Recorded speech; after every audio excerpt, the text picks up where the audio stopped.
Good morning. This is a landmark lesson. A landmark lesson.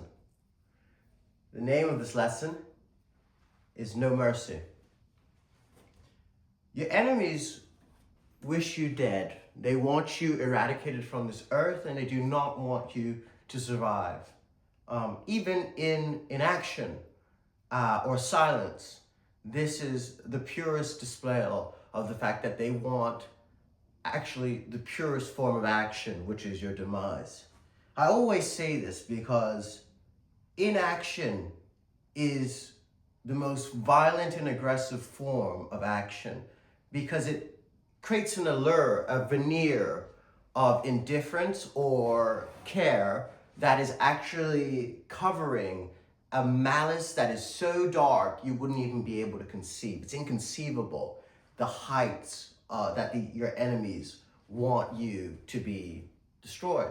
And when you think about the world like this, you can see that there are a lot more foes than allies. And your family, your friends, your love, they actually will reveal themselves when you are going through your most trifling, hard, arduous moments, because it becomes so relevantly apparent and so obvious. I mean, look at this channel, right? It's quite ironic. You look at the universities that have, they're always so kind, right? When they are patting you on the back and then telling you to go fuck yourself and die, right? Oh, sorry, you're an incredible applicant, but you can go fuck yourself. We don't want you to come to our institution. We don't want anything to do with you. I look at my history in New York when I was abandoned by my own family members, everyone apart from my mother.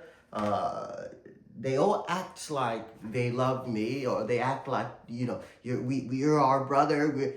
The second they came to the realization that I actually would need some help, I would actually need some kinetic energy or them to get off their fucking ass and try to help, oh, gone. It's like North Korea. It's all gone black. And you know what? I'm sick of it. So what happens when someone gets sick of it after a while is they'll turn that dial up and they will just expose the inaction for what it is, which is action, but they will do it in the purest form, and they will start to launch assaults. They will start to launch their own attacks. And that's where I'm at. So not only are these videos of purest form of an attack, but actually the things that are beautiful are what happens when the camera goes off.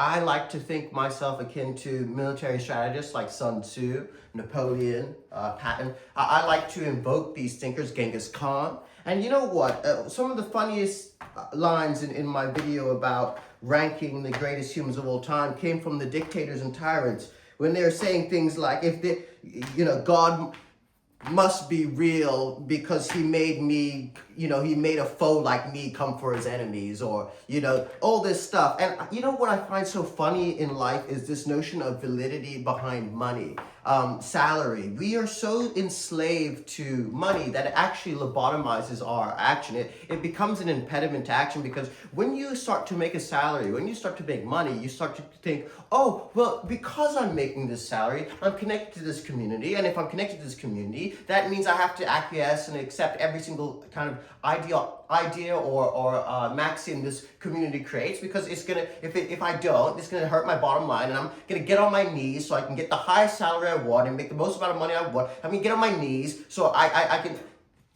What happens there is you form an alliance, and that alliance is to your job, to your boss, to your employees. That alliance then starts to supersede an alliance to other relationships, whether it be maybe a significant other, a wife, a child, a family. Actually, what I'm trying to tell you guys is, don't be so silly as to think that life is this beautiful plane where everyone loves each other. We're all being pulled on by hidden motives, hidden agendas. We all have hedonistic pleasures. We all have axiological ideas. We all conscribe to something that is our God. If it's not money, maybe it's something is ruling you. And the thing about me, and the reason why I'm so free, is I have never ever taken any money from an institution, and I've never ever taken any money from a job.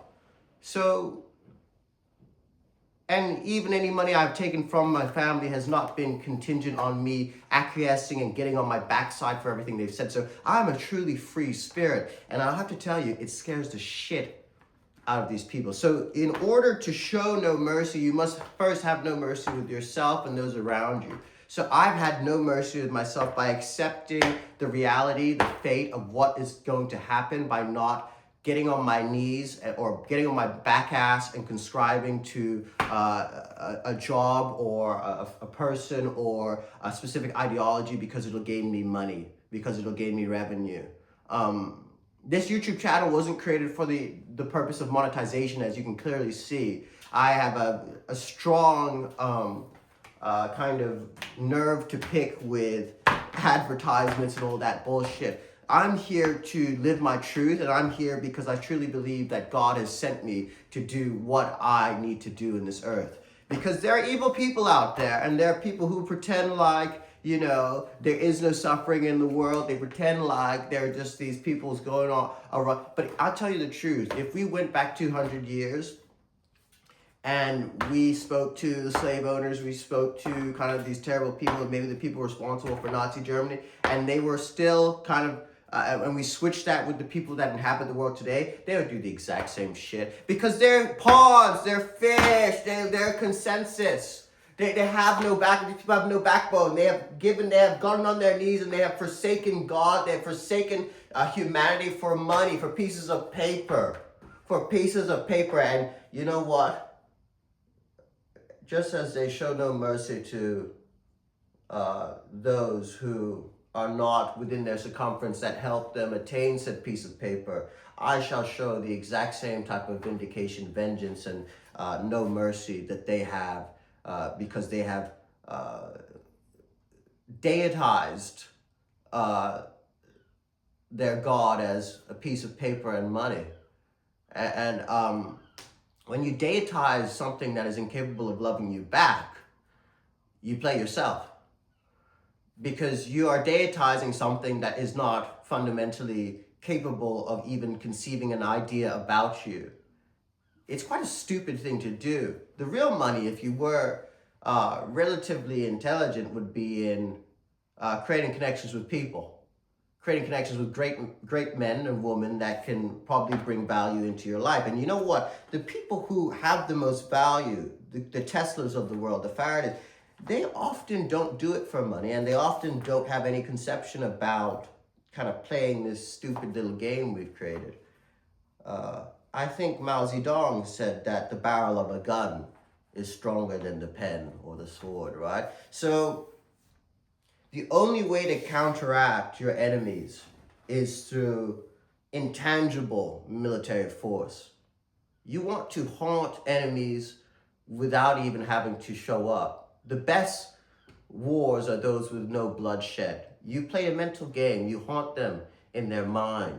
Just the mere imagination, the mere image of you should be able to win the battle of the mind space. Because humans are actually very creative beings. They're very imaginative, and they have a capacity to create things in their minds that even just smallest push, just give them the smallest idea or the smallest kind of push, and their whole brain will conceive these things. So no mercy!